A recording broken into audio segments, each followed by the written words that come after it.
გამარჯობა. ეთერშია გადაცემა აფხაზეთის ურათორიასთან ერთად. დღევანდელ გადაცემაში ნახავთ. მნიშვნელოვანი მოვლენების საინფორმაციო გამოშვება. სერგეი ლავროვის ხმაურიანი განცხადებები.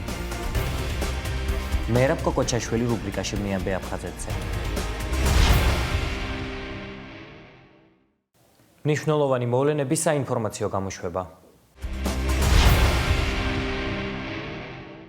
კონფლიქტები ევროპაში ამ თემაზე გაეროს უშიშროების საბჭოში გამართულ მაღალი დონის ღია დებატებზე საქართველოს საგარეო საქმეთა მინისტრის სიტყვით გამოვიდა. მიხეილ ჯანელიძემ გაეროში ოკუპირებულ ტერიტორიებზე შექმნილ ვითარებაზე ისაუბრა და განაცხადა, რომ რუსეთის ფედერაცია საქართველოს რეგიონების, აფხაზეთისა და ეგრეთ წოდებული სამხრეთ ოსეთის ანექსიის პოლიტიკას განაგრძობს. რუსეთს საქართველოს კონფლიქტის მოგვარების გზაზე ყველაზე მნიშვნელოვანი ეტაპი საქართველოსთან რუსეთის საოკუპაციო ძალების გაყვანა იქნება. აღნიშნა საქართველოს საგარეო საქმეთა მინისტრმა და იძულებით გადაადგილებული პირებისა და ლტოლვილების საკუთარ სახლებში დაბრუნების აუცილებლობას გაუსვა ხაზი. მინისტრის საოკუპაციო ხაზის გასწვრივ განლაგებული ეგრეთ წოდებული გამშვების საკონტროლო პუნქტების დახურვის შესახებ აფხაზეთის საოკუპაციო რეჟიმის გადაწყვეტილებას გამოეხმაურა და კონფლიქტის ზონაში მსგავსი ქმედებების დაგმობისკენ საერთაშორისო თანამეგობრობას მოუწოდა. საქართველოს საგარეო საქმეთა მინისტრმა რუსეთს საერთაშორისო ვალდებულებებიც შეახსენა და ოკუპირებულ რეგიონებში საერთაშორისო მონიტორინგის მექანიზმების ამოქმედება მოითხოვა. Moreover, following the August war, we lost even the minimal existing safeguards as in 2009. აგვისტოს ომის შემდეგ ჩვენ დავკარგეთ ის მინიმალური დაცვის მექანიზმები, რაც ჰქონდა, რადგან 2009 წელს საერთაშორისო მისიები ცალმხრივად იქნა დაბლოკილი რუსეთის მიერ. საქართველოს ცალმხრივად დაიღო ძალის არ გამოყენების ვალდებულება, რასაც საპასუხო ქმედება არ მოჰყოლია. საქართველოს მთავრობა ცდილობს რუსეთის ფედერაციასთან ურთიერთობების დეესკალაციას, კონსტრუქციული და პრაქტიკული ნაბიჯების გადადგმის გზით. მიუხედავად ამისა, რუსეთის ფედერაცია განაგრძობს საქართველოს რეგიონების, აფხაზეთისა და ცხინვალის ფაქტობრივი ანექსიის პოლიტიკას. დე-ფაქტო ხელისუფლებებთან ინტეგრაციის შესახებ უკანონო შეთანხმებების ხელმოწერის გზით. საოკუპაციო რეჟიმის გადაწყვეტილება, რომ ჩაატაროს ეგრეთ წოდებული რეფერენდუმი ცხინვალის რეგიონში, რათა რეგიონს გადაერქვა სახელი და ეწოდოს სამხრეთ ოსეთის რესპუბლიკა სახელმწიფო ალანია, რუსეთის ფედერაციის ერთ-ერთი ფედერალური სუბიექტის მსგავსად არის ამ პოლიტიკის კიდევ ერთი დადასტურება. მოუწოდებთ რუსეთის ფედერაციას შეცვალოს თავისი უკანონო პოლიტიკა, შეასრულოს საერთაშორისო ვალდებულებები და საერთაშორისო მონიტორინგის მექანიზმებს მისცეს ოკუპირებულ რეგიონებში წვდომის საშუალება. რუსეთ-საქართველოს კონფლიქტის მოგვარების გზაზე ყველაზე მნიშვნელოვანი ეტაპი იქნება რუსეთის საოკუპაციო ძალების გაყვანა საქართველოსთან. ევროპა სერიოზული გამოწვევის წინაშე დგას. ყველაზე მწვავე რუსეთის მცდელობაა უკრაინის დესტაბილიზაციისთვის. ხელიყოს უკრაინის სუვერენიტეტი და ტერიტორიული მთლიანობა. ჩვენ მუშაობთ, რათა ნატო უფრო ეფექტური გავხადოთ. ვაღრმავებთ თანამშრომლობას არსებულ წევრებთან და ვტოვებთ ღია კარს ახალი მოკავშირეებისთვის, რომლებიც ასრულებენ ყველა მოთხოვნას წევრობისთვის. ამასთან ნატო უზრუნველყოფს სწავლებასა და დახმარებას უკრაინის, საქართველოსა და მოლდოვას თავდაცვის უნარიანობის შესაქმნელად. საქართველოს სუვერენიტეტი, დამოუკიდებლობა და ტერიტორიული მთლიანობა მის საერთაშორისოდ აღიარებულ საზღვრებში უნდა დადასტურდეს და პატივი უნდა სცენ. 2008 წლის კრიზისმა საქართველოში და 2014 წელს უკრაინაში გვიჩვენა, რომ ევროპა კვლავ რჩება კონფლიქტების გამწვევების რისკის წინაშე. გაერო სრულიად ხაზს უჭერს ჟენევის საერთაშორისო დისკუსიებს და მოუწოდებს მონაწილეებს გამოავლინონ პოლიტიკური ნება, რათა იპოვნონ შემოქმედებითი გადაწყვეტილებები ყველა ინტერესისთვის. გარკვეული პროგრესი მიღწეულია, მათ შორის ჰუმანიტარულ საკითხებში, თუმცა კიდევ ბევრია გასაკეთებელი მშვიდობისა და უსაფრთხოების კუთხე. აუცილებელია შეთანხმება ძალის გამოუყენებლობის, თავისუფლად გადაადგილებისა და იძულებით გადაადგილებულ პირთა შესახებ. ეგრეთ წოდებული სამხრეთ ოსეთის დე-ფაქტო ლიდერი რუსეთის შემადგენლობაში შესვლას აანონსებს. ცხინვალის რეგიონის მარიონეტული რეჟიმის ლიდერი ლეონიდ თიბილოვი რუსეთის შემადგენლობაში შესვლის განხილვას ეგრეთ წოდებული საპრეზიდენტო არჩევნების შემდეგ აპირებს. ეს განცხადება ოკუპირებული სამხრეთ ოსეთის ეგრეთ წოდებულმა პრეზიდენტმა ლეონიდ თიბილოვმა რუსეთის საინფორმაციო სააგენტოსთან საუბარში გააკეთა. ოკუპირებული ეგრეთ წოდებული სამხრეთ ოსეთის დე-ფაქტო ლიდერმა ლეონიდ თიბილოვმა განაცხადა, რომ გაზაფხულზე არჩევნების შემდეგ პოლიტიკური საბჭო, რომლის შემადგენლობაში შედიან სხვადასხვა პოლიტიკური პარტიებისა და არასამთავრობო ორგანიზაციების წარმომადგენლები, მოამზადებენ წინადადებებს რუსეთის ფედერაციის შემადგენლობაში ეგრეთ წოდებული რესპუბლიკის შესვლის შესახებ. გასულ წელს ჩვენ შევთანხმდით გარკვეულ სქემაზე, რომელიც საშუალებას მოგცემდა რეფერენდუმის საფუძველზე რუსეთის ხელმძღვანელობისათვის მიგვემართა აღნიშნული შეთავაზებით. ეს შიდა სახელმწიფოებრივი პროცესია. ექსპერტებს მიაჩნიათ, რომ ამ ქმედებით ლეონიდ თიბილოვის ეგრეთ წოდებული მთავრობა ცდილობს მოიპოვოს პოლიტიკური ქულები წინასაარჩევნო პერიოდში. სოსო ვახტანგაშვილის განცხადებით, თიბილოვს მსგავსი განცხადება არაერთხელ გაუკეთებია, მაგრამ რუსეთის დუმაში ამ თემაზე მსჯელობასაც კი გამორიცხავენ. განცხადება, რომელიც გააკეთა ლეონიდ თიბილოვმა იმასთან დაკავშირებით, რომ სამხრეთ ოსეთის მოსახლეობის ძალიან დიდი სურვილი არის, რომ გაერთიანდეს რუსეთის ფედერაციაში, მე ვფიქრობ, რომ არ არის ახალი ჩვენი საზოგადოებისათვის ამ თემაზე ხშირად იყო ხოლმე საუბარი და მე ვფიქრობ, რომ ლეონიდ თიბილოვმა ეს თემა წამოსწია წინასაარჩევნოდ, რადგანაც გარკვეულწილად მას სჭირდებოდა ახალი იმპულსი, ახალი იდეა, რომელთაც შეძლებდა იგი საპრეზიდენტო არჩევნებში გამარჯვებას და გამომდინარე იქიდან, რომ თუ გავითვალისწინებთ წინა საპრეზიდენტო არჩევნების გამოცდილებას, როდესაც არასახელისუფლებო კანდიდატმა ალაჯიევამ სერიოზული პრობლემები შეუქმნა დე-ფაქტო ხელისუფლებას და რუსეთის მიერ და კრემლის მიერ ხელდასმულ კანდიდატს, საპრეზიდენტო კანდიდატს, აქედან გამომდინარე ფიქრობენ, რომ ასეთი სიურპრიზებიც რომ გამოირიცხოს, უფრო მომზადებულები შეხვდნენ არჩევნებს და ყველა შემთხვევაში რაც არ უნდა იყოს ამის უკან და როგორი ჩანაფიქრიც არ უნდა იყოს, ბუნებრივია ქართული მხარისთვის ეს არის მიუღებელი. მე მაქვს ინფორმაციები, რომ მაგალითად თვითონ სამხრეთ ოსეთის მოსახლეობაში არის აზრთა დიდი სხვადასხვაობა ამასთან დაკავშირებით და ასევე რუსეთის ფედერაციაში არის აზრთა სხვადასხვაობა. საგარეო საქმეთა კომიტეტის წარმომადგენელი კალაშნიკოვი ამბობდა, რომ საკითხი, რომელიც ეხება სამხრეთ ოსეთისა და რუსეთის ერთ სახელმწიფოში გაერთიანებას, ეს არ არის მომგებიანი რუსეთისთვის საერთაშორისო ასპარეზზე და აქედან გამომდინარე ისინი ამაზე ამ ეტაპზე ამოცემულობით არ წავლენ. ყოველ შემთხვევაში მე ვფიქრობ, რომ ნებისმიერ შემთხვევაში ქართული დიპლომატია უნდა გააქტიურდეს ასეთი ფაქტების წინააღმდეგ და მაქსიმალურად უნდა იყოს გამოყენებული საერთაშორისო ბერკეტები, რომელიც რა თქმა უნდა გააჩნია ქართულ სახელმწიფოს, ქართულ მთავრობას და მაქსიმალურად უნდა შეეცადონ, რომ ეს ბერკეტები აამუშავონ და გამოიყენონ. ეს არის გარკვეული შანტაჟი პირველ რიგში რუსეთის ხელისუფლების მხრიდან და მათი მარიონეტი, ეგრეთ წოდებული სამხრეთ ოსეთის რესპუბლიკის წარმომადგენელთა მხრიდან საქართველოს მიმართ, რომ თუ ესე იგი საქართველო არ შეიცვლის თავის საგარეო პოლიტიკურ ორიენტაციას და გააგრძელებს თქვათ ევროპის მიმართულებით სვლას, ამ შემთხვევაში შესაძლებელია, რომ სამხრეთ ოსეთი აღმოჩნდეს რუსეთის ფედერაციაში. ბუნებრივია დე-ფაქტო ვითარება ცხინვალის რეგიონში არანაირად არ შეიცვლება, იმიტომ რომ რუსეთს ფაქტობრივად არა მხოლოდ ოკუპირებული, არამედ ანექსირებული აქვს ცხინვალის რეგიონი და ფაქტობრივად ბუნებრივია, თქვათ, როდესაც 99%-ით ეგრეთ წოდებული სამხრეთ ოსეთის ეკონომიკა დამოკიდებულია რუსეთთან გადმორიცხულ თანხებზე, ბუნებრივია არავინაირ თქვათ ფაქტო დამოუკიდებლობაზე აქ ლაპარაკი ზედმეტი არის. სამხრეთ ოსეთში მოკალათებულ მარიონეტებს ადრეს ჰქონდათ მცდელობა, გააკეთებდნენ მსგავსი განცხადებები, ეგრეთ წოდებული სამხრეთ ოსეთის მითომ რუსეთის შემადგენლობაში შესვლის შესახებ, ამხანაგან კოკოიტმა გააკეთა გახსოვთ განცხადება, რომ ადრე თუ გვიან ეგრეთ წოდებული სამხრეთ ოსეთის შევა რუსეთის ფედერაციის შემადგენლობაში, თუმცა რამდენიმე საათის მერე მან უარყო საკუთარი წინადადება, იგი მან განაცხადა, რომ სამხრეთ ოსეთი რჩება საკუთარი დამოუკიდებლობის ერთგული, შესაბამისად კრემლიდან მას გადაათქმევინეს აღნიშნული წინადადება. ოკუპირებულ ტერიტორიებთან მცხოვრები მოსახლეობა ბუნებრივი აირის 200 ლარიან ვაუჩერს მიიღებს. ამის შესახებ შერიგებისა და სამოქალაქო თანასწორობის საკითხებში სახელმწიფო მინისტრმა ქეთევან ციხილაშვილმა მთავრობის ხდომის შემდეგ განაცხადა. მივიღეთ გადაწყვეტილება ოკუპირებულ ტერიტორიებთან გამყოფი ხაზების სიახლოვეს მცხოვრები მოსახლეობის 200 ლარიანი გაზის ბუნებრივი აირის ვაუჩერით უზრუნველყოფის თაობაზე. ხორციელდება ასევე ძალიან მასშტაბური პროექტები განათლების მიმართულებით, სკოლების რეაბილიტაციის. ფაქტობრივად ყველა სტუდენტი, რომელთა რიცხვი 850-ზე მეტ შეადგენს, ფინანსდება სახელმწიფოს მხრიდან.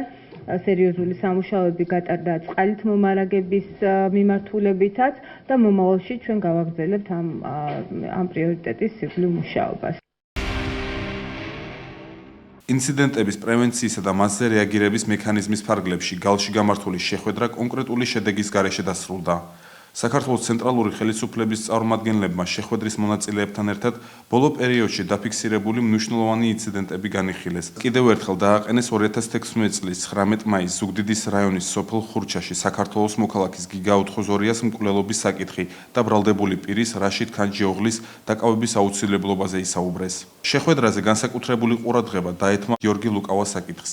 ქართული მხარის წარმომადგენლებმა აღნიშნული პირის გათავისუფლება მოითხოვეს და მისი ჯანმრთელობისა და უსაფრთხოების მდგომარეობაზე ისაუბრეს.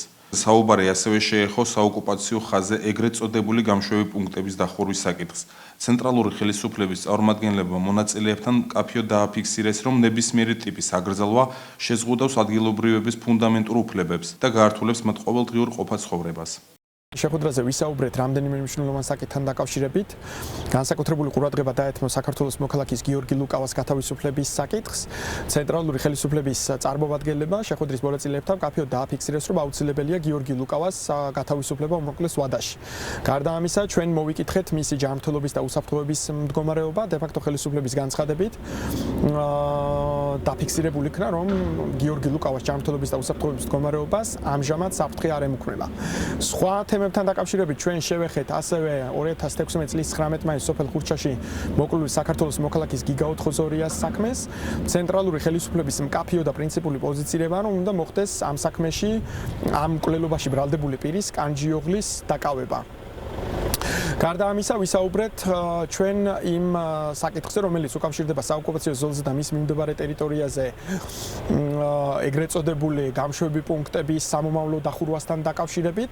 ჩვენი შეფასებით ნებისმიერი ტიპის შეზღუდვა, რომელიც გაართულებს ადგილობრივების ყოველდღიურ ყოფა-ცხოვრებას, არა მარტო დაარღვევს მათ ფუნდამენტურ უფლებებს და ძირითად თავისუფლებებს, არამედ მნიშვნელოვანწილად ზიანს მიაყენებს ადგილზე უსაფრთხოების გარემოს. შემდეგი შეხვედრა გაიმართება 21 მარტს. აფხაზეთის სულიერებისა და კულტურის ცენტრში ცნობილი აფხაზი პოეტისა და საზოგადო მოღვაწის, აფხაზური ლიტერატურის ფუძემდებლის დიმიტრი გულიას დაბადების დღისადმი მიძღვნილი ტრადიციული საღამო გაიმართა. დიმიტრი გულიამ დიდი ღვაწლი დასდო აფხაზურ კულტურას. იგი მრავალმხრივ კულტურულ საგანმანათლებლო და სამწერლო მოღვაწეობას ეწეოდა. ღონისძიებაზე წაიკითხეს ლექსები აფხაზურად და ქართულად. მთაწმინდა სარასან ხალო, ახარქვესა დდგანასა ბოლოი. არა აფხაზქვეზეთ ხალო. 1892 წელს კონსტანტინე მაჭავარიანთან ერთად რუსული გრაფიკის საფუძველზე შეადგინა აფხაზური ანბანი. პირველმა გამოსცა ლექსთა კრებული აფხაზურ ენაზე. 1919-1920 წლებში იგი პირველი აფხაზური გაზეთის აფსნის რედაქტორი იყო. 1921 წელს კი ჩამოაყალიბა პირველი აფხაზური თეატრალური დასი. წლევანდელი საიუბილეო საღამო განსხვავებულია. დღეს აფხაზური ლექსების თარგმანები წაიკითხეს ქართველმა ბავშვებმა. ეს განსაკუთრებით მნიშვნელოვანია, რადგან მსგავსი ღონისძიებები ხელს უწყობს ახალგაზრდების აფხაზურ კულტურასთან, ტრადიციებთან და პოეზიასთან დაახლოებას. საიუბილეო საღამოს ცნობილი ჟურნალისტი ირმა ოსია უძღვებოდა. აფხაზეთის სულიერებისა და კულტურის ცენტრი საერთოდ ძალიან ბევრ საქმეს აკეთებს ახალგაზრდობისთვის, მომავალი თაობისთვის, რომ იცოდნენ ვინ იყვნენ აფხაზები, მაგათი ხელოვანი ხალხი, ლექსები წაიკითხეს ბავშვებმა. მე ვარ კონკურსის ვკითხულობთ ვეფხის წყალოსანს გამარჯვებული და დღესაც დიდი სიამოვნებით ვიღებ მონაწილეობას ამ ღონისძიებაში. ღონისძიებას აფხაზეთის ავტონომიური რესპუბლიკის მთავრობის და უმაღლესი საბჭოს დეპუტატები, კულტურის მოღვაწეები და სხვა მოწვეული სტუმრები ესწრებოდნენ. დღევანდელი დღე ემოციით დატვირთულია, იმედის მომცემია და განსაკუთრებული ელფერით დღევანდელ საღამოს შეძინა იმან, რომ აფხაზურ პოეტებს ქართულ ენაზე თარგმნილ ლექსებს კითხულობდნენ თბილისში დაბადებული ბავშვები.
საქართველოს მორაგბეთა ნაკრებმა გადახალისებული შემადგენლობით 2017 წლის რაგბი ევროპის ჩემპიონატი ბრწყინვალე გამარჯვებებით დაიწყო. ბორჯღალოსნებმა ჩემპიონატის პირველ მატჩში სტუმრად ბელგია დაამარცხეს. მეტოქეს 4 ლელო დაუდეს და 2017 წელი გამარჯვებით დაიწყეს. მიუხედავად საფუძვლიანად გადახალისებული შემადგენლობისა თოვლიან ბრიუსელში გამართულ რკენაში ბორჯღალოსნებმა მეტოქე დაჯაფნეს.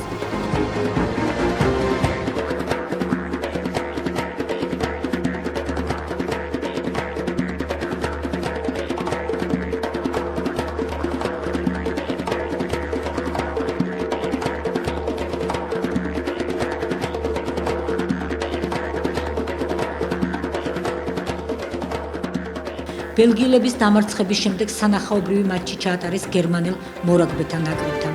ბელგიასთან 4 უპასუხო ლელოს დადების შემდეგ მათ შედეგიანობა გააორმაგეს და გერმანიის ნაკრებს უდიდესი ანგარიშით 56 ძლიერს.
ქართველმა მორაგბეებმა დაწინაურება დასაწყისშივე გიორგი ფრუიძის ლელოთი შეძლეს, რასაც მატჩის განმავლობაში გიორგი კოშაძის, ბექა გორგაძისა და გიორგი თხილაიშვილის ორ-ორი ლელო მოყვა. ქართველი მორაგბეების ბრწყინვალე თამაში საქართველოს ნაკრების კაპიტანის მერაბ შარიქაძის ლელომ დააგვირგვინა. ამ ულამაზესი გამარჯვებით, სადაც ბორჯღალოსნებმა მეტოქეს 8 ლელო დაუდეს, საქართველოს მორაგბეთა ნაკრებმა კვლავ ბონუს ქულა აიღო და სატურნირო ცხრილში 10 ქულით პირველ ადგილზე იმყოფება. გუნდის მწვრთნელმა მილტონ ჰეიგმა ევროპის ჩემპიონატის პირველ 2 მატჩის შანსი ახალგაზრდებს მისცა. ბელგიასთან და გერმანიასთან შედარებით გამოუცდელმა მორაგბეებმა და ასევე დებიუტანტებმა მიიღეს მონაწილეობა, რომლებაც მწვრთნელს იმედები არ გაუცრუეს და ორივე თამაში დამაჯერებლად მოიგეს. აღსანიშნავია ის, რომ ბორჯღალოსნების გრანდიოზულ წარმატებებში წვლილი აფხაზეთიდან დევნილ ახალგაზრდა მორაგბეებსაც მიუძღვით. რაგბი ევროპის ორივე მატჩში საქართველოს ნაკრების კაპიტანი სოხუმის მკვიდრი 24 წლის მერაბ შარიქაძე გახდათ. ახალგაზრდა მორაგბე 2012 წლიდან იცავს საქართველოს ნაკრების ღირსებას, ამავდროულად წარმატებულად ასპარეზობს ფრანგულ გუნდში ორიაკი. საქართველოს მორაგბეთა ნაკრები რაგბი ევროპის ჩემპიონატის მორიგ მატჩს ესპანეთთან 4 მარტს ჩაატარებს.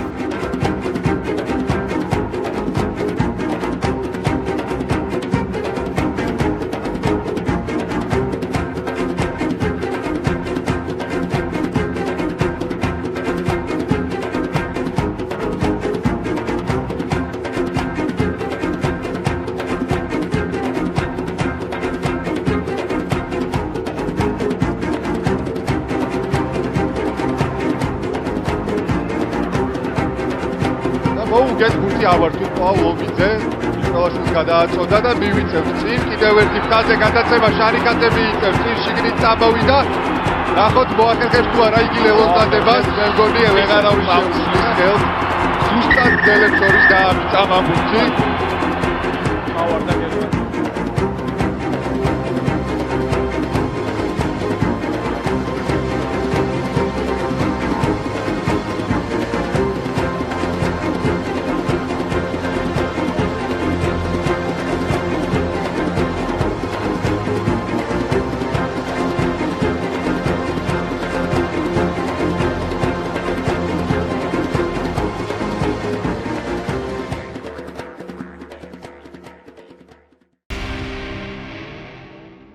რუსეთის საგარეო საქმეთა მინისტრის ხმაურიანი განცხადებები და ქართული მხარის შეფასებები ჩვენ სიუჟეტში.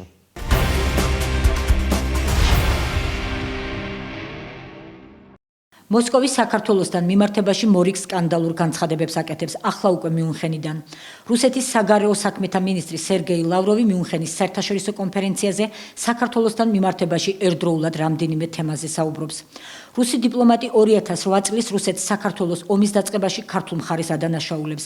აქვე ლავროვი შანსს არ უშვებს ხელიდან და უსაფრთხოების კონტექსტზე საუბრისას აცხადებს, რომ სამხრეთ კავკასიის რეგიონი არის ტერიტორია, რომელიც ტერორისტებისა და ბოევიკების მარშრუტი ხდება. ასეთ პირობებში რუსეთის საგარეო საქმეთა მინისტრი საქართველოსთან სავიზო რეჟიმის გაუქმების ხელისშემშლელ ფაქტორებად რუს და ქართულ სამართალდამცავებს შორის სრულფასოვანი თანამშრომლობის არქონასა და ასევე მხარეებს შორის დიპლომატიური ურთიერთობების არარსებობას ასახელებს. რაც შეეხება ვიზო რეჟიმის საკითხს კიდევ ერთხელ გავუსვა მხარს, რომ ეს საკმაოდ რთული თემაა.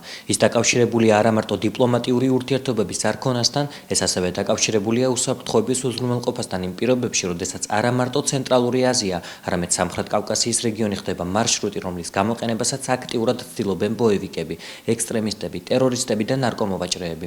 როცა დავალაგებთ სრულფასოვან ურთიერთობებს რუს და ქართულ სამართალდამცავ ორგანოებს შორის, რათა ამ რისკების მინიმალიზება მოვახდინოთ, ალბათ შესაძლებელი იქნება საუბარი სავიზო რეჟიმის შემდგომ შემსუბუქებაზე. სამართალდამცავ ორგანოებს შორის ასეთი ურთიერთობების დარეგულირება დიპლომატიური კავშირის არარსებობის შემთხვევაში რთულია. ლავროვის ხმაურიან განცხადებებს მწვავე შეფასებები მოყვა თბილისში. საპარლამენტო უმრავლესობის წევრები რუსი დიპლომატის განცხადებაში ახალს არაფერს ხედავენ და აცხადებენ, რომ მოსკოვის რიტორიკა კვლავ ძალაში რჩება. საპარლამენტო ოპოზიცია კი რუსეთის საგარეო საქმეთა მინისტრის განცხადებაზე საქართველოს ხელისუფლების პასუხს დაგვიანებულად მიიჩნევს. შემაშფოთებელია ის განცხადება, რაც ბატონმა ლავროვმა გააკეთა იმასთან დაკავშირებით, რომ საქართველო რეალურად წარმოადგენს საფრთხეს ტერორიზმის და დანაშაულის ექსპორტის თვალსაზრისით. ეს არ არის ახალი განცხადება, თუ შეიძლება ასე ითქვას ლავროვის და არა მარტო ლავროვის, არამედ რუსეთის საგარეო საქმეთა სამინისტროს წარმომადგენლების, რუსეთის ოფიციალური წევრების წარმომადგენლების, როცა მათ ასე ვთქვათ რაღაც გაკეთება არ უნდათ, მათ ყოველთვის აქვთ ესე ვთქვათ საშუალება, რომ აქცენტი გადაიტანონ იმაზე, თითქოს და საქართველოსთან შესაძლებელია რუსეთის ტერიტორიაზე მოხდეს ასე ვთქვათ მათთვის არასასურველი პირები. მაგრამ უფრო დამապყრობლებელი გარემოება ამ საკითხთან დაკავშირებით არის ის ვითარება, რა ვითარებაც დიპლომატიური თვალსაზრისით არის ჩვენ ქვეყნებს შორის და როგორც ჩანს, ეს პერსპექტივა მოკლე ხანში არ გადაიჭრება. პრემიერ-მინისტრის სპეციალური წარმომადგენელი რუსეთთან ურთიერთობების საკითხში ზურაბ აბაშიძე ლავროვის საპასუხოდ აცხადებს, რომ რუსი დიპლომატის სიტყვები იმის თაობაზე, რომ სამხრეთ კავკასიის რეგიონი ხდება ბოევიკებისა და ტერორისტების მარშრუტი, საქართველოსთან მიმართებაში არანაირად არ არის მართებული. სანამ არ მოხდება ძალიან სერიოზული გარღვევა კონფლიქტების დარეგულირების თვალსაზრისით, დიპლომატიური ურთიერთობების აღდგენა დღის წესრიგში ვერ დადგება, აცხადებს აბაშიძე. ჩვენ გვქონდა რეკორდული რაოდენობა ტურისტებისა. დაახლოებით 1 მილიონი ტურისტი ჩამოვიდა რუსეთიდან. ეს ციფრი არის დასტური იმისა, რომ ჩვენში უსაფრთხოების ხარისხი მაღალია. ამიტომ ბატონ ლავროვის სიტყვები იმის თაობაზე, რომ სამხრეთ კავკასიის რეგიონი ხდება ბოევიკების, ტერორისტების, ექსტრემისტების მარშრუტად საქართველოსთან მიმართებაში არანაირად არ არის მართებული. საქართველოს ატლანტიკური საბჭოს ვიცე-პრეზიდენტი ბათუ ქუთელია თვლის, რომ მაშინ როცა ნატოს წევრი ქვეყნების მიერ რუსეთი აღიარებულია როგორც ერთ-ერთი ტერორისტი სახელმწიფო, ლავროვის ბრალდება საქართველოსთან მიმართებაში აბსურდული და საფუძველს მოკლებულია. ეს ფორმალურადაც აღიარეს ნატოს წევრმა ქვეყნებმა ვარშავის სამიტზე, რომ ერთ-ერთი ყველაზე დიდი სახელმწიფო ტერორისტი არის რუსეთი. ეს ჩაწერილი არის ვარშავის კომუნიკეში მეხუთე პუნქტში, სადაც ისლამურ სახელმწიფოსთან ერთად რუსეთი აღწერილი არის როგორც სახელმწიფო, რომელიც ძალის და დაშინების მეთოდით ცდილობს თავისი პოლიტიკური ინტერესების განხორციელებას. აქედან გამომდინარე, ლავროვის მიერ დადანაშაულება ჩვენი რაღაც ტერორისტებთან ხელშეწყობაში აბსოლუტურად საფუძველს არის მოკლებული, როდესაც საქართველო არის ერთ-ერთი მნიშვნელოვანი პარტნიორი საერთაშორისო დემოკრატიული თანამეგობრობის ტერორისტთან ბრძოლის კუთხით დღიდან ამ კოალიციის შექმნისა. ლავროვი თავხედურად ბედავს და აი ესეთი აგრესიული შეტევის ფორმით ცდილობს, რომ მოახდინოს გარკვეული ეროზია ჩვენ პოზიციებში, რუსეთთან იგივე დიპლომატიური ურთიერთობების აღდგენის კუთხით, ან იგივე ტერიტორიულ მთლიანობაზე რაღაცა ფორმით უარის თქმის კუთხით.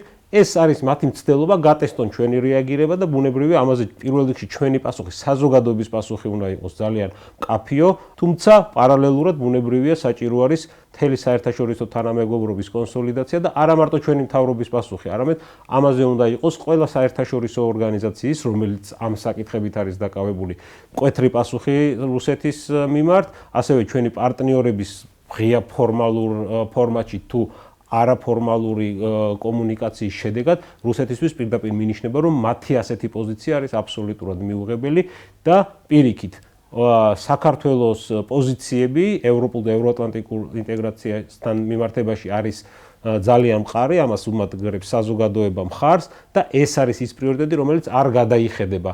მათ შორის არ გადაიხედება საქართველოს ტერიტორიული მთლიანობის საკითხიც. ეს მუდმივი, ასე ვთქვათ, მცდელობის საგანი არის რუსეთის მხრიდან და ეს არის სწორედ აი ჰიბრიდული ომის ერთ-ერთი შემადგენელი კომპონენტი, როდესაც იარაღად არის გამოყენებული როგორც საინფორმაციო საშუალებები, პოლიტიკური ზეწოლის ბერკეტები, ეკონომიკას. ურთიერთობების აღდგენასთან დაკავშირებით სიტუაცია ნამდვილად შავ-თეთრი არის, სანამ რუსეთი არ მოახდენს ოკუპირებული ტერიტორიების მის მიერ დამოუკიდებელ სახელმწიფოებად აღიარების უკან წაღებას, წარმოუდგენლად მიმაჩნია, რომ ჩვენ ვაღიაროთ, დავიწყოთ რუსეთთან დიპლომატიური ურთიერთობა, თუმცა ეს ავტომატურად ნიშნავს ჩვენი სახელმწიფოსთვის საფუძვლების შერყევას და იმაზე ხელის მოწერას, რაც რუსეთს ასე დიდი ხანია უნდა. ამ საკითხთან ირიბად მიბმული არის სწორედ ეს სავიზო რეჟიმი გააუქმოს რუსეთთან. არანაირი საჭიროება ჩემის აზრით დღეს რუსეთთან სავიზო ურთიერთობის გაუქმების არ არის და ვთვლი რომ პირიქით, რაც უფრო მეტი ბიუროკრატიული ბარიერი იქნება რუსეთთან ნებისმიერი ფორმის ინტეგრაციის, ეკონომიკური იქნება ეს, სოციალური თუ კულტურული, უფრო სასარგებლოა და ჯანსაღი პროცესი იქნება საქართველოსთვის. ჩვენი სტრატეგიული ამოცანა არის რომ მივებათ ევროპულ და ევროატლანტიკურ სივრცეს ყველა ფორმით, იმიტომ რომ იქ არის ჩვენი ბუნებრივი ადგილი. ამას უნდა უპასუხოს საქართველოს მთავრობამ, სწორედ კარგად კონსოლიდირებული საგარეო პოლიტიკით, რომლის შემადგენელი ნაწილიც არის ჩვენი პარტნიორების ძლიერი მხარდაჭერა. ლავროვის განცხადებას საქართველოს საგარეო საქმეთა სამინისტრო გამოეხმაურა. რუსეთ დიპლომატის განცხადებაში, რომელიც სამხრეთ კავკასიის უსაფრთხოების საკითხს ეხებოდა, ახალი არაფერია აცხადებს მინისტრის მოადგილე დავით დონდუა და დასძენს, რომ საქართველო უსაფრთხო ქვეყანა არის, ნათელი დადასტურებაცაა ვიზა ლიბერალიზაცია. პირადად და ჩვენ ვერაფერი ახალი ვერ ამოვიკითხეთ ლავროვის ამ განცხადებაში, პერიოდულად კრემლის მესვეურები და საგარეო საქმეთა სამინისტროს მესვეურები აკეთებენ მსგავს განცხადებას, რასაც ახალი არაფერი არის. საქართველო რომ უსაფრთხო ქვეყანაა, ამის ნათელი დასტური არის ის ნდობა, რომელიც ევროკავშირმა გამოუცხადა საქართველოს უვიზო მიმოსვლის მინიჭებით. და რაც შეეხება დიპლომატიური ურთიერთობის აღდგენას, ეს არაერთხელ განცხადებულა ჩვენი ხელისუფლების წარმომადგენლების მიერ და ეს ჩვენივრად იციან მოსკოვში, რომ სანამ რუსეთს ეკნება თავისი საელჩოები ცხინვალსა და სოხუმში, ვერავითარ დიპლომატიური ურთიერთობის აღდგენაზე საუბარი ვერ იქნება. მიუნხენის უსაფრთხოების 53-მე კონფერენციაზე რუსეთის საგარეო საქმეთა მინისტრი სერგეი ლავროვი ნატო-რუსეთის სამხედრო თანამშრომლობის აღდგენის აუცილებლობაზეც საუბრობს. ის ფაქტი, რომ მიუნხენში ამ საკითხზე ნატოს გენერალურმა მდივანმა რუსულ მხარეს ალიანსის მზადყოფნა არ დაუდასტურა, ლავროვს საწყენად მიაჩნია. რადგანაც როგორც რუსი დიპლომატი განმარტავს, პრაქტიკული თანამშრომლობის გარეშე დიპლომატების შეხვედრებს დამატებითი მნიშვნელობა არ ექნება უსაფრთხოების პრობლემების მოგვარებასთან დაკავშირებით. თავის მხრივ ნატოს გენერალურმა მდივანმა კი საქართველოს ოკუპირებულ ტერიტორიებთან მიმართებაში რუსეთის პოლიტიკა ბრიუსელში ნატოს საქართველოს კომისიის ხდომაზე გააკრიტიკა. სტოლტენბერგმა მოსკოვს კიდევ ერთხელ მოუწოდა უარი თქვას აფხაზეთისა და ეგრეთ წოდებული სამხრეთ ოსეთის დამოუკიდებლობის აღიარებაზე. ნატო მტკიცედ უჭერს მხარს საქართველოს უსაფრთხოებასა და ტერიტორიულ მთლიანობას. შეშფოთებას გამოუხატავთ საქართველოს რეგიონებთან, აფხაზეთთან და სამხრეთ ოსეთთან რუსეთის ინტენსიური ურთიერთობების გამო. ჩვენ მოუწოდებთ რუსეთს უკან წაიღოს საქართველოს რეგიონების დამოუკიდებელ სახელმწიფოებად აღიარება და გაიყვანოს საქართველოს ტერიტორიიდან საკუთარი ძალები. ჩვენ გავაგრძელებთ ერთობლივ მუშაობას და უზრუნველყოფთ პრაქტიკული ინსტრუმენტებით, რათა დავეხმაროთ საქართველოს ნატოში საბოლოო გაწევრიანებაში. ბოლო დროს რეგიონში განვითარებული მოვლენების ფონზე იენ სტოლტენბერგის მიერ საქართველოსადმი მხარდამჭერ განცხადებას ბათუ ქუთელია მნიშვნელოვანს და აუცილებელს უწოდებს.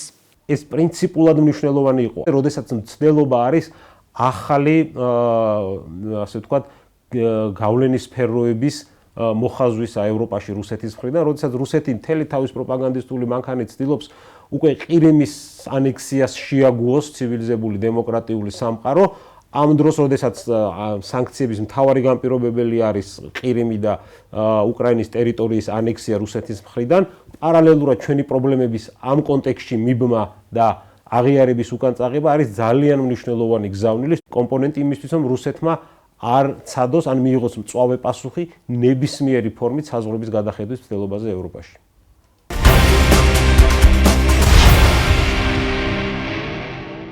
რუბრიკაში მიამბე აფხაზეთზე რეჟისორი და მსახიობი მერაბ კოკოჩაშვილი იხსენებს აფხაზეთს.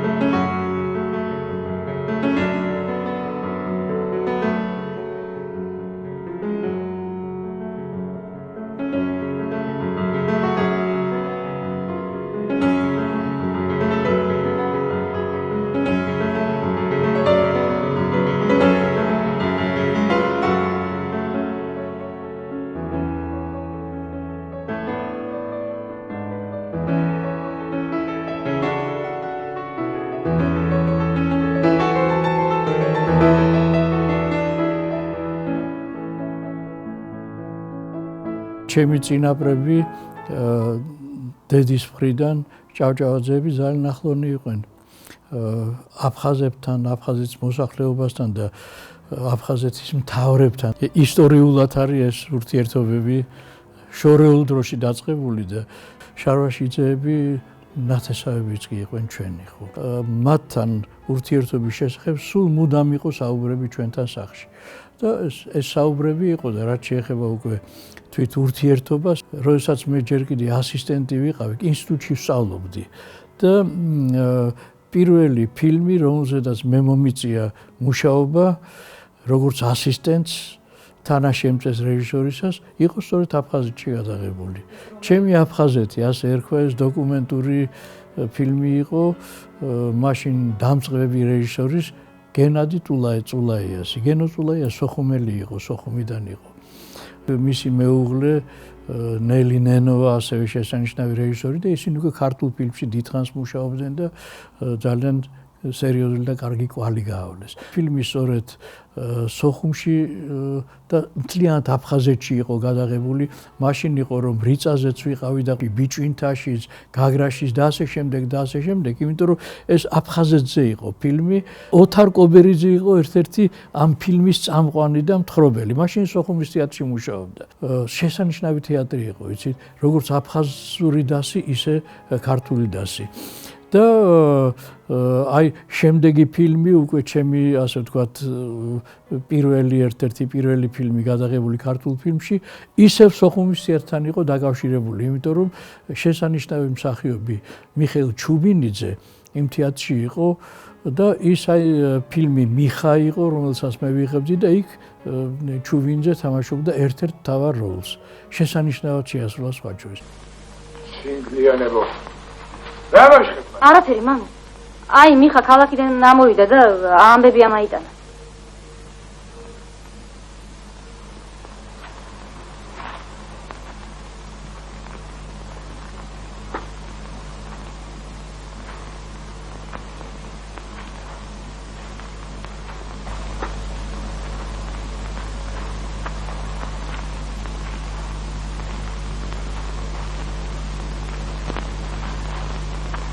მე მინდა გითხრათ, რომ აი კულტურული ცხოვრება იმ პერიოდში აფხაზეთში იყო ძალიან მაღალი დონის და შესანიშნავი. აღარაფერს ვამბობ ანსამბლებზე, რომლებიც არსებობდა ბიჭვინთაში, როდესაც ჩადიოდი, ერთ-ერთი შესანიშნავი ტაძარი.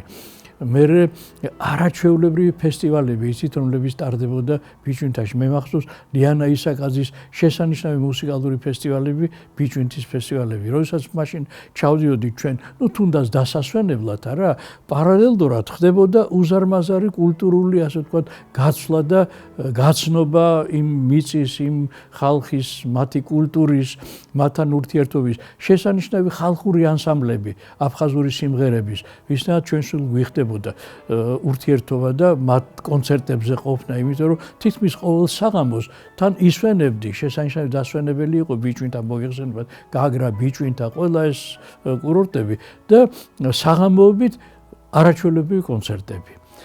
აფხაზური სიმღერის, ხალხური სიმღერის ძალიან მაღალი კლასის ორკესტრების, რომლებიც ჩამოდიოდნენ მაშინ. მე სულ მიხდებოდა ჩასვლა კიდე გადაღებებთან დაკავშირებით, იმიტომ რომ სატელევიზიო ფილმების სტუდიის ხელმძღვანელი ვიყავი და ბუნებრივია, ასე ვთქვათ, აფხაზეთზე იყო ფილმები, აფხაზეთის სილამაზეზე, კურორტებზე, კულტურაზე, ურთიერთობებზე, ხალხთა ურთიერთობებზე, უმაღლეს სასწავლებლებზე, სხვა შორის, რომლებიც იქ არსებობდა სოხუმში და მთლიანად აფხაზეთში.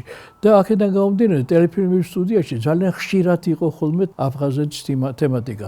თითქმის წელი არ გავიდოდა, რომ არ ყოფილიყო გადაღებული ფილმი და რამოდენიმე მშვენიერი ფილმი იყო. ერთ-ერთი პირველი უმაღლესი კინო ინსტიტუტი საქართველოს შეიქმნა 70-იან წლების მეორე ნახევარში და იქ იყვნენ სწორედ აფხაზის სტუდენტები. აბლოთია მაგალითად, რომელიც აფხაზეთში ახლა რეჟისორია და მუშაობს და არ ვიცი როგორ მუშაობს, სიმართლე გითხრათ, ბოლო პერიოდში არ მინახავს მის ფილმები, მაგრამ მას გადაღებული ჰქონდა ფილმები. ეს ურთიერთობები უწყვეტად ვითარდებოდა და მე ძალიან კარგად ვიხსენებ ყველაფერს ამას, მაგრამ ბუნებრივია, ძალიან მძიმე გასახსენებელიც მაქვს, იმიტომ რომ ერთ-ერთი ჩემი სოხუმში ჩასვლა ეს იყო დაახლოებით 1 თვით ადრე, ვიდრე სოხუმი დაეცა. და მაშინ ჩვენ თბილისიდან ჩავიტანეთ იქ ჰუმანიტარული ტვირთი, თვითმფრინავით წავიღეთ იქ, იმიტომ რომ ომია და ჭამაჭირდებოდა ხალხს, ბუნებრივია.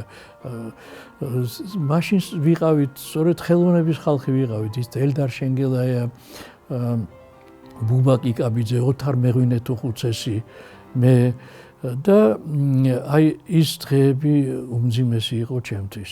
მართალია, სწორედ იმ დღეს, როცა ჩვენ ეს ჩავიტანეთ, არ იყო სროლა და არ იყო ომი. არ დამავიწყდება ესე იგი მათ პოეტებთან იქ სოხუმში მცხოვრებოდ ერთად გვიხდებოდა სიარული და ამას რასაც მე ვხედავდი, ეს საშინელება იყო და არ დამავიწყდება ესე იგი ანსამბლებს, მომღერლებს, ერთად ყოფნას, ერთობა ადამიანების და ხალხთა და აი ეს სიმღერები ყურში მქონდა, როდესაც მე მოვდივარ სოხუმის ქალაქში, რას ვხედავ? კედელი მთლიანად არ არის ერთ-ერთი შენობის და მეორე სართულზე აი სახურავ გახსნილი პიანინო დგას და ნოტებიც კი არის შემორჩენილი ზედ ნახევრად დამწვარი.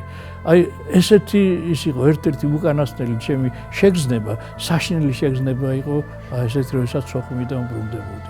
აღარაფერს ვამბობ, რომ გამოფრენა იყო კიდევ აბსოლუტურად აი უმძიმესი და ლამის ტრაგიკული, იმიტომ რომ ჯერ ერთი სულ ჩამქრალი მოდიოდა, ეხზე ვიდექით იმდენი ხალხი იყო თვითმფრინავში, იმ თვითმფრინავით რომელიც ჩვენ ჩავიტანეთ, ერთი ჰუმანიტარული, მე უკან ბრუნდებოდა, იქიდან ხალხი ბრუნდებოდა უკვე, როგორც შეიარაღებული ისეც და სრულ სიბნელეში მოფრინავდა, იცით თვითმფრინავი სრულ სიბნელეში აფრინდა, მე არ ვიცი როგორ აფრინდა.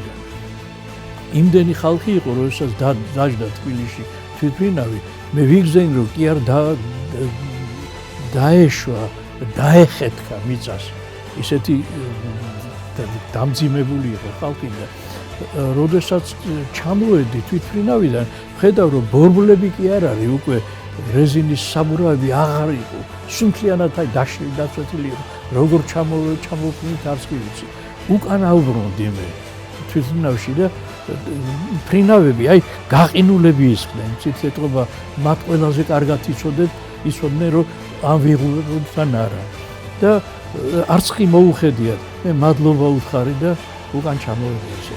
აი სამწუხაროდ აი ესეთი სახშინელი განცდა უბედურებისა მოყვება თან, როდესაც იხსენებ აფხაზეთს, აფხაზებს, მეგობრებს. შვილობა შენ გენაცვალოთ, მამაში. მოდი აქ ჩემთან. აბა ეხლა შენ სადე შვილი.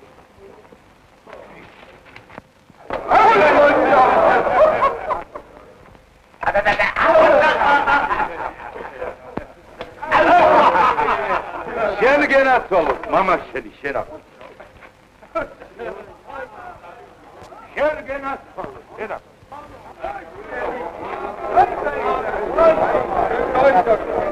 აი მეთეო ის რაც ვერ შეძლო თოთელმა ფალავანმა, ის უიოლად მოახერხა ჩემმა პარად. უძლებელია ერთობის ძალა. ისტორიულად ეს ყოფილა ასეთი პერიოდები. კი, სხვადასხვა კულტურის, სხვადასხვა გაგების, სხვადასხვა სიმღერის, სხვადასხვა ენის და ასე შემდეგ, ყველაფერი სხვადასხვაობა არის, მაგრამ ეს სხვადასხვაობა თუ ერთმანეთში ვერ მონახავს ურთიერთობას, ეს ყველაფერი თავდება ომით. ომს დასასრულია ყოველთვის. ომი უბედურება, ომით არ მახსოვს მე რაიმე ერთიანობა შექმნილი. განადგურება კი იცოცხლებს რამდენიც გინდა. მე აბსოლუტურად დარწმუნებული ვარ, რომ ისე როგორც იყო საუკუნეების განმავლობაში ერთობა, საქართველოს ერთიანობა ყოველთვის დამყარებული იყო მრავალ ერთად ცხოვრებაზე. თუ ჩვენ არ გაუწიეთ ანგარიში, თუ პატივი არ ვეცით ენას, კულტურას, რომელიც აფხაზ ხალხს აქვს, არა, მაშინ ისინი ჩვენ არ გვცემენ პატივს. თუ გვინდა პატივი ვცეთ ერთმანეთს, უნდა გავიგოთ ერთმანეთის. მე აბსოლუტურად დარწმუნებულია, რომ დადგება დრო, როდესაც ჩვენ ერთმანეთს გავუგებთ, იმიტომ რომ გაუგებრობა მხოლოდ და მხოლოდ საბოლოო ჯამში განადგურებას გამოიწვევს იმას, რაც შესაძლებელია სამწუხაროდ აფხაზებს დაემართოს ბოლო პერიოდში, იმიტომ რომ ჩვენ ვხედავთ როგორი პროცესები მიდის იქ უფრო დიდი ძალის გავლენის შედეგად. ამას ყველა ანგარიში უნდა გაუწიოს და ბოლოს და ბოლოს თავისი ერის თვითყოფადობაზე და არსებობაზე უნდა იზრუნოს. არიან ადამიანები, რომლებსაც დღესაც მშვენივრად ესმით, რა დიდი მნიშვნელობა აქვს კულტურათა გაცვლას. შესანიშნავი ფილმი, რომელიც გადაიღო ლევან ანჯაფარიძემ, კინოსტუდია ქართულ ფილმში ბოლოს სულ თვენახევარი 2 თვის წინ და ამ რამდენიმე დღეში კიდევ პრემიერაც იქნება კინოთეატრში. მტერი ჩემი, ძმა ჩემი. ესე იგი, ეს სწორედ აფხაზურ-ქართულ ურთიერთობაზე არის. ეხება ეს ფილმი პერიოდს, როდესაც ომი იყო აფხაზეთში. მაგრამ აი სათაურით თვითონ ლაპარაკობს იმაზე, თუ რა მიმართებით უნდა ვიარსებოთ ჩვენ და რა მიმართებით უნდა მივიდიოდეთ ჩვენ. ჩემი პრინციპია ის, რომ მხოლოდ ურთიერთგაგებით, ურთიერთპატივისცემით შეიძლება სიკეთის მიღწევა. ჩემი ასაკის ადამიანები უკვე ცოტანი არიან. ისე რომ თუ კი ვინმე დარჩა, ყველა ჩემი მოკითხვა მინდა გადავცე და კიდე მინდა გავიმეორო. ჩვენ ერთმანეთს უნდა გავუგოთ. როგორ შეიძლება ჩვენ ერთმანეთს არ გავუგოთ და ერთი სათქივარი არ გქონდეს, რომლის მორჩენაც ერთობლივად ურთიერთგაგებით შეიძლება, სხვა გზით არ არის.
ჩვენ ერთი კვირით გემშვიდობებით. ხოლო სამშაბათს დილის 10 საათზე უყურეთ გადაცემა აფხაზეთს აფხაზურ ენაზე. ნახვამდის.